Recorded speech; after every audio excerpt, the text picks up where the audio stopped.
अंगणवाडी सेविकांच्या लढ्यामध्ये त्यांच्या सोबत असल्याचं उद्धव ठाकरे यांनी आज म्हटलं आणि त्यासोबतच त्यांनी अंगणवाडी सेविकांना एक आश्वासन सुद्धा दिलं। बघूयात। जे हात जनतेची सेवा करतात म्हणजे मी तर म्हणेन तुम्ही देशाची सेवा करता। सेवा करणारे हात जर एकमेकांवरती आपटले तर आवाज एवढा येतो, सरकारच्या कानाखाली आपटलं तर केवढा मोठा येईल।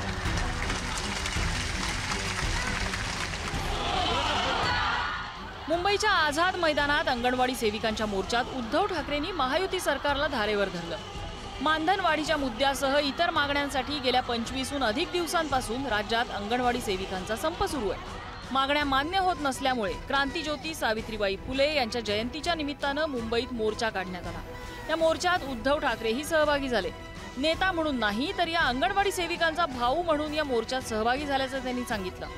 पण या लढ्यात सोबत असल्याचं सांगत या सरकारनं मागण्या मान्य केल्या नाहीत तर आपल्या सरकारमध्ये मागण्या मान्य करण्याचं आश्वासनही त्यांनी दिलंय। जिथे जिथे तुम्हाला वाटेल आमची गरज आहे, तुम्ही जसं काल आलात हक्काने मला बोलवलात, तसं केव्हाही हक्काने बोलवा। हा तुमचा भाऊ सदैव तुमच्या सोबत आहे, हे वचन आणि हा विश्वास द्यायला तुमच्याकडे मी आलेला आहे। सरकारमध्ये जर जरा जरी काही संवेदना असेल तर हे सरकार पडायच्या आत तुमच्या मागण्या ते मान्य करतील, नाही तर आपलं सरकार तुम्ही आणणारच आहात। त्या आल्यावरती पहिला निर्णय हा घेतला जाईल। 200 आमदारांच्या ट्रिपल इंजिन खोक्याच्या सरकारने कधीतरी आमच्या या महिला भगिनींचा विचार केला पाहिजे। अर्ध्याहून जास्त या महिला आमच्या या सगळ्या भगिनी या एकल महिला आहेत। त्या एकट्या काय जबाबदारी घेतात। ही सगळी जी आमची माऊली आहे ती घरी बघते, सासू-सासऱ्यांचं करते, मुलांचं शिक्षण करते, औषध पाणी सगळं ही महिला बघते। आणि त्याचबरोबर तुमची आणि माझी अंगणवाडीतली मुलं काय विश्वासाच्या नात्याने लोक त्यांच्याकडे मुलं सोडून जातात। हा हे विश्वास आणि प्रेमाचं नातं आहे।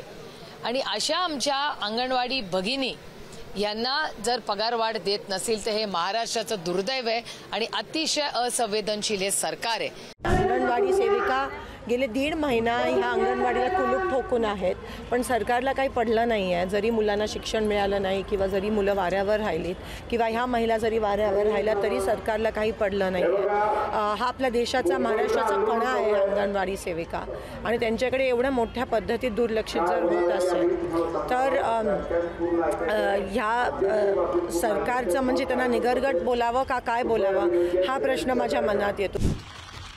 मोठ्या संख्येने अंगणवाडी महिला कर्मचारी या मोर्चात सहभागी झाल्या होत्या। आशा सेविकांप्रमाणेच अंगणवाडी सेविकांचंही मानधन वाढावं अशी या महिलांची प्रमुख मागणी आहे। नागपूरच्या अधिवेशनातही अंगणवाडी सेविकांचा महामोर्चा निघाला होता, मात्र आश्वासनांपलीकडे त्यांच्या पारड्यात काहीही पडलेलं नाही। त्यांच्या मागण्यांकडे बघायचं झालं तर मानधनात ताबडतोब भरीव वाढ जाहीर करा ही त्यांची प्रमुख मागणी आहे। सेविकांचं मानधन 18 ते 26 हजार रुपये करावं, मदतनीसांच्या मानधन वाढीत 100 ला 75 असं प्रमाण असावं, महागाई निर्देशांकाला मानधन जोडून 6 महिन्यांनी वाढ करावी, अंगणवाडी महिलांना शासकीय कर्मचारी घोषित करावं, सरकारी कर्मचाऱ्यांप्रमाणे वेतन श्रेणी आणि इतर सुविधा असाव्या, अंगणवाड्यांसाठी 5 ते 8 हजार भाडं मंजूर करावं, बालकांसाठीचा आहाराचा दर 8 रुपयांवरून 24 रुपये करावा। जे काही मानधन होतं ते वेळेवर देणं हे सुद्धा त्या काळामध्ये फार महत्त्वाची गोष्ट होती, ती त्यांनी करून दाखवली। आणि खोके सरकार आल्यानंतर 4-4 महिने मानधन थकलेलं आहे, 4-4 महिने मानधन झालेलं नाही। 1 महिना होत आहे तर उद्या अंगणवाडी सेविकांना संपावर यायला, परंतु या बेशरम सरकारला अजूनही एवढीशी लाज वाटत नाही की एवढ्या भगिनी रस्त्यावर उतरवायची त्यांनी पाळी त्यांच्यावर आणलेली आहे। त्यांना काही हौस नाही तर रस्त्यावर यायची त्यांच्या मुलाबाळांना सोडून, परंतु या शासनाने त्यांच्यावर पाळी आणलेली आहे। आम्ही काम करून सुद्धा ही लोक आम्ही काम केलं नाही म्हणतायत आणि कामाचा मोबदला देत नाहीत ती नाहीत, पण अंगणवाडी सेविका कुठल्याही कार्यक्रमाला जिथं कोण नाही तिथं आम्ही आहोत तरी आम्हाला पगार म्हणून दिला जात नाही, वाढवला जात नाही। मानधन नको, वेतन हवे। तर मुख्यमंत्री बाहेर आहेत, ते आल्यावर या प्रश्नी तातडीनं तोडगा काढण्यात येईल असं आश्वासन सरकारच्या वतीनं देण्यात आलंय। इतर काही मागण्या होत्या आणि त्या मागण्यांच्या संदर्भात मी आताच मुख्यमंत्री महोदयांशी माझं बोलणं झालं। त्यांनी आपल्या शिष्टमंडळाला उद्या वेळ देण्याचं मान्य केलेलं आहे। आपल्या पेन्शनच्या संदर्भातला आपला प्रश्न आहे की कुठेतरी सिक्युरिटी मिळाली पाहिजे, ग्रॅच्युइटीच्या संदर्भातला आपला प्रश्न आहे, हे निश्चितपणे कुठेतरी सोडवले गेले पाहिजेत अशा विचाराचा आमचे मुख्यमंत्री आहेत। त्याच्यामुळे उद्या आपण निश्चितपणे या ठिकाणी या. माझी खात्री आहे की चांगले असे निर्णय उद्याच्या बैठकीमध्ये आदरणीय मुख्यमंत्री महोदय घेतील. गेल्या 25हून अधिक दिवसांपासून सुरू असलेल्या या संपावर अद्यापही सरकार दरबारी तोडगा निघालेला नाहीये. त्यामुळे सरकार विरोधात एल्गार पुकारण्याचा निर्णय राज्य कर्मचारी कृती समितीने घेतलाय.